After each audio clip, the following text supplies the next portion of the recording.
What the?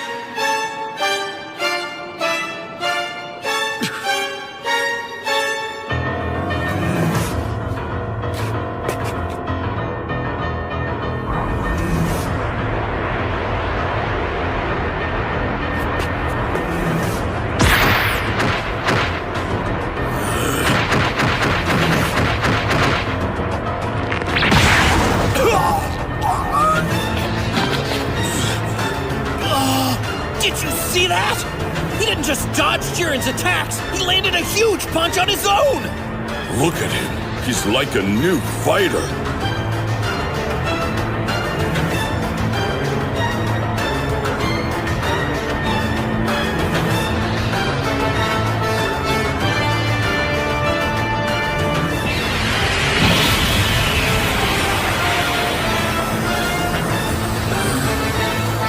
YouTubeski, what's going on with y'all? We back with another video, man. It's, like, very excited. Y'all thought I wasn't gonna come back with another video this fast.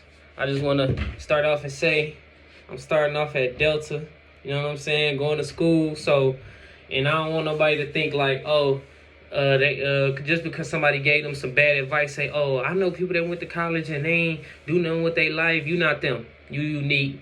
Don't think just because they fail, you gonna fail. That ain't nothing but people love to compare stuff to your, to your celebrations. Whenever you celebrating something, they love to compare it to what somebody else did and then compare their failure and then try to throw that out there so you can have a doubt in your brain thinking that you're going to fail too. No, anything you say or any type of manipulation or anything to try to bring me down from my goal for what I want to achieve, I'm not falling for it. So I'm saying this for other people, don't fall for it. So we're going to get to the chapter, though. It's chapter 4 called Baby Doe. But before I get to chapter 4, I left something out from chapter, I think, 3. After the Firefly story, I never talked about the pet store incident. I'm going to go a little quick. So the family is walking together. They're at a mall, and they all got ice cream, and Vero is lagging in the back of the family. So the whole family is walking, and Vero's in the back. He happens to walk past this pet store, and it's a tight pain in chest, like in his chest, like a tight, heavy, like just pain in his chest, like. And he drops his ice cream, goes inside the pet store, walks through the pet store, see a whole bunch of cages, just a whole bunch of different cages full of different exotic birds. I'm talking about a whole bunch of exotic birds. So I'm telling you, it could be like, you could say like the most probably 80 to 100 birds. You see different cages with different birds in it. And he sees the bird, locks eyes with the bird, and in the book it explains the bird says, "Help me."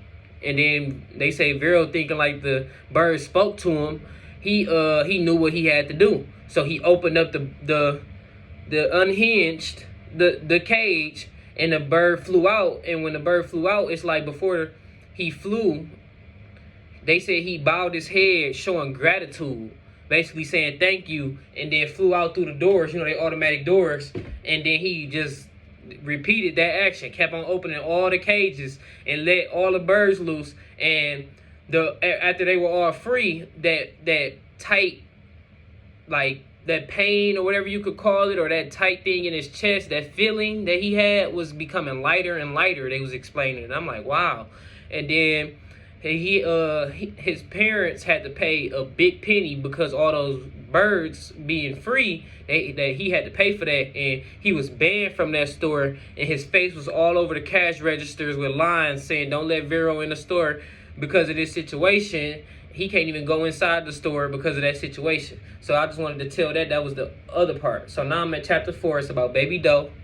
The mom she works at the hospital. She's working night shift, and the doctor is working on a patient, and the patient dies. It's an old man. The patient dies. The doctor confirms him dead, and Nora is still in there. The mom, she's still in there. I guess you could say wrapping things up, and the guy comes back to life, like, and then grabs her wrist and saying, name him Vero, like call him Vero. You know what I'm saying? And the whole time she haven't met Vero yet. If you didn't know, I said this in the last video, Vero is adopted. So she like, name him Vero, name him Vero. And then after that, after that, she happens to go back to her desk, but before she go back to her desk, she tell the doctor, like, what just happened, what just occurred is not normal. Like, yeah, I know when people die, they say their last words, whatever, etc., but that wasn't normal. Like, it's like he was trying to tell me something or whatever. And then she went back to her desk after that situation and finds a baby in her computer chair. It's the baby crying or whatever, and then she picks up the baby, locks eyes with the baby, and falls in love with the baby, then names him Vero. After that, she wants to go get supplies for the baby, buy Pampers and stuff. After work, she works night shift, so she goes to the store to buy Pampers and stuff. You got to think about it. The customers, it's not that many customers at the store. So while she's at the store, there's a guy with a black hoodie on, but the whole time in the story it say that you can't see his face, so you know it's a non-human figure. So the whole time it's somebody following her. She starts to notice. When she starts to notice, she happens to start running away. He starts pacing faster. It gets to speeding up, and she's like, wow, he's coming after me. So she goes in the back where the employees can't enter and goes to where it's a pallet filled with other foods, and she's hiding behind the pallet and all that, etc. It got to the point to where they were waiting at the garage, and she was trying to exit. She couldn't leave anywhere. She was trapped, and he was walking up to her slower and slower. You know, like the movies be when somebody hiding or got their eyes closed and something approaching, then something flash out of nowhere and somebody come and be like, are you good? And then the other person that was chasing them disappear. I guess that's a demonic figure, an evil entity, because while she was at the garage, the entity was approaching her and was reaching out for her, and then the garage doors lifted up, and the guy that was coming for morning shift was starting his shift, and he's like, are you okay? Why are you here? Why are you the only one in here? It's so dark, da-da-da-da. She didn't even want to talk about it because she know if it got out there, she wouldn't be able to adopt Vero, because the judge, you know, by the court, they was call her crazy for what if she explained what happened. And then when it led to that was the end of chapter 4. Now we're going to chapter 5. It is called Backseat Driver. But before I talk about the backseat driver, you're gonna know why it's called backseat driver. It starts off with Vero at a parent teacher conference, and the teacher presents one of Vero's assignments. The teacher assigns Vero 12th grader, 17, 18-year-old assignments, and he's only 12, so he's very intelligent. So she assigns him a story called Paradise Lost, and the teacher was explaining it to the dad, Dennis, like, yeah, your son, you know the story Paradise Lost talks about Adam, Eve, and the serpent deceiving Eve and tricking her or whatever. And she was like, yeah, the students usually say, she said, usually I think Vero will pick these two things. I would think that, because this is what people normally pick, basically. So she like, usually everybody picks, either they mad at Eve because they feel like she let the man down, or people will show sympathy for Eve. You know what I'm saying? Because they like, dang, you feel me? It's not her fault. But she said Vero saw it from a whole nother point of view. And this is the first time she ever encountered this. And Vero looked at it as, it's not Eve's fault. It's the person that was guarding the gardens of Eden. Uriel. She said if he was never deceived by the serpent, which meant like he was saying like Uriel was not human like Adam and Eve. He was more godly. So if a godly being could be deceived by the serpent, what makes you think that Eve wouldn't?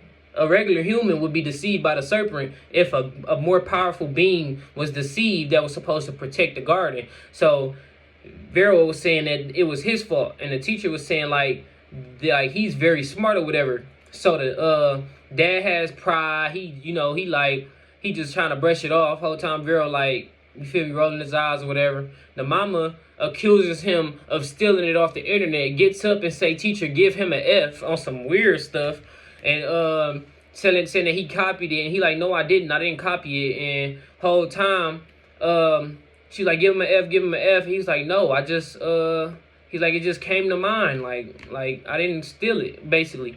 So it got to the point to where after that story was told, it goes to them being in the hallway, Vero talking to Tack. Tack them is in the hallway, and Tack like, yeah, man, just stop getting all the A's. And he like, Vero like, you sound like my mama. Like, and he like, your mama don't want you to get A's? He was like, yeah, no, she don't. She actually told my teacher to give me an F for an assignment that I actually, I wrote. And he like, did you cheat? And he like, no, that's actually me. That was my response to it. And he's like, oh. And then while he was talking, he see Davina, and they, he lose track of talking to Tack. Tack is his friend. They've been friends since preschool, and it led to them going to the track field. Vero's not on a track team, but I guess you could say he's just trying out, I guess. Or he just, yeah, I guess you could say trying out. They just at tryouts. So it gets to where they on a track field and they doing hurdles. It's Vero and then this Tack next to him, and then Vero's like, you don't never do hurdles. Why you doing hurdles this year? And he was like, I thought you was doing shot put. And then Tack like, no, I want to do this year. And he's like, all right, let me show you a couple pointers. Get in the next lane to me. And then it was him, Tack, and like, I get it was 8 lanes altogether. So that'd be him, Tack, and 6 other students. So when it's about to get ready to go off or whatever, Tack talking junk to, Vero. He like, all right, bring it on then. Like, and it fires Vero up. And, people that make him eager to want to run. So when I guess you could say when the track coach says, all right, let's go, and they say 3, 2, 1, go, they take off. Vero and Tack are neck and neck. He jumps 1 hurdle, Tack jumps 1 hurdle. But when Vero jump a hurdle, he clears 2 hurdles at one time. So that surprised everybody. That threw everybody off, and everybody tumbled and fell. But Tack didn't see him clear the first hurdle. Everybody else did first, so they all tumbling and falling like dominoes. And then when Vero cleared the second and third hurdle with just a second jump, so that means he cleared 2 hurdles with 1 jump, and then another 2 hurdles with the second jump. So when Tack seen that, he fell and hit his unmentionables, and boom. After that, everybody was surprised. The coach said we going to state champs. Then it got to where the coach was it got to where I think they went back to school or whatever, and the next day or something like that. And I think the coach was begging him, like, can you please join the team? And Vero refused. He don't want to. You know what I'm saying? He good. Then it got to the point to fast forward. It get to a bus incident. Yeah, that's what happened. It got to, this is where Backseat Driver comes from. That's the chapter we on. It's a incident where all the kids are on the bus. Vero's on the bus. And it's snowing like a mug outside. It's snowing crazy. The bus driver's trying to get the kids home. It's storming. He's trying to make sure that it's a safe drive. So Vero feels something. He just feel worried about something. He says something don't feel right. So he gets up. He see a car trailing behind him feet away. He the only one that notices. And the car is driving, it's like swerving a little bit. But he noticed that it's a human in there driving, and then it's like an evil entity in the back seat fighting over the guy in the seat. This is what only Vero see. Other people don't see this. So it's somebody with a scratch on their face with red eyes, like holding onto the car, controlling the car.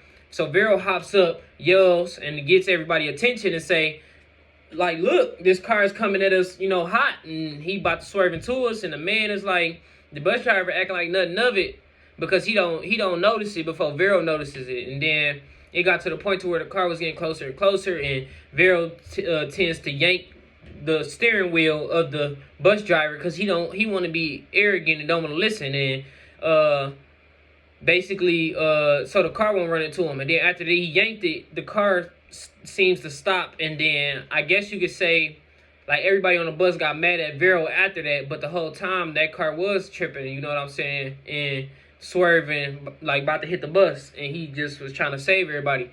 So the bus driver got mad, stopped the bus mid-drive, told him to get out and walk the rest of the way to the crib, basically. And it was storming like crazy, and his sister was looking out the window while the bus was pulling off, all the kids, and they were all laughing. Vero just like got his head down, he's just a black sheep, not just of the family, but he like a black sheep in school, if you want to call it that. And yeah, so the bus pulls off, and then after the bus pull off, he walks home, you know what I'm saying? And then it gets to the point to where, I had to make sure I ain't miss out on nothing. It got to the point to when he got home, that incident led to his parents finding out. The school called the parents. And then the parents was trying to think like, dang, like, that's crazy. Like, it's nonsense. Why was you pulling on the bus or whatever? And gave him plenty of chores.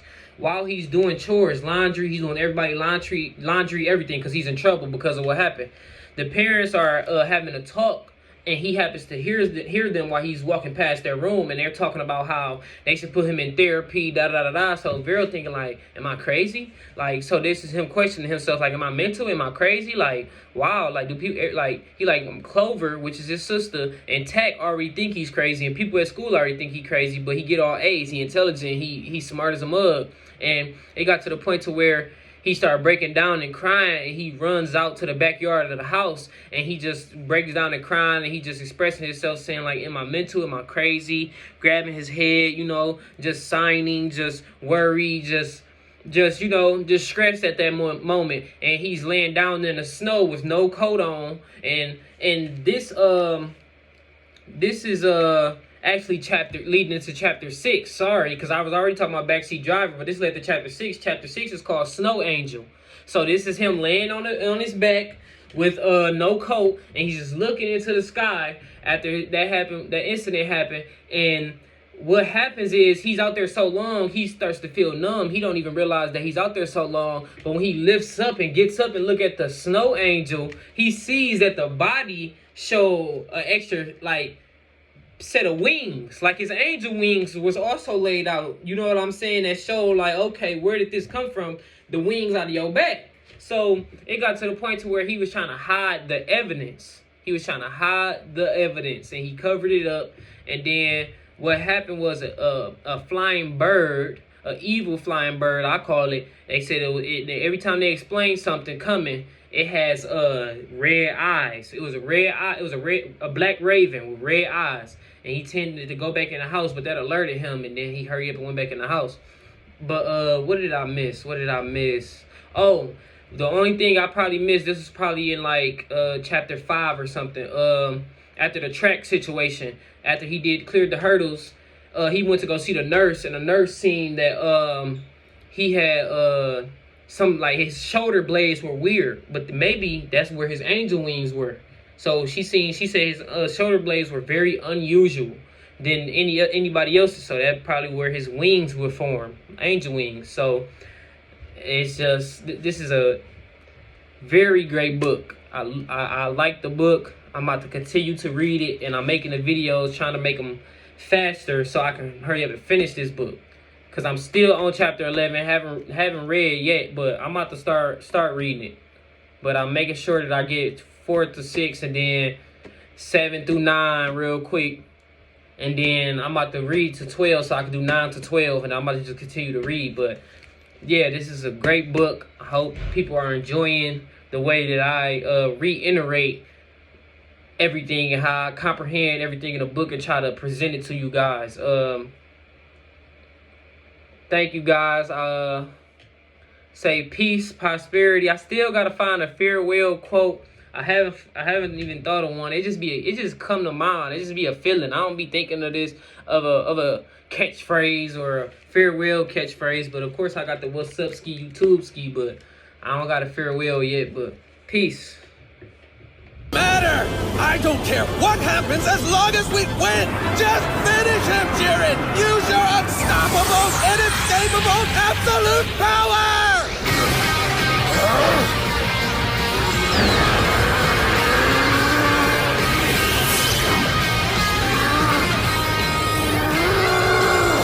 Do it, Jiren! Stop Goku once and for all! Farewell, warrior. It's over!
Yes. Yes.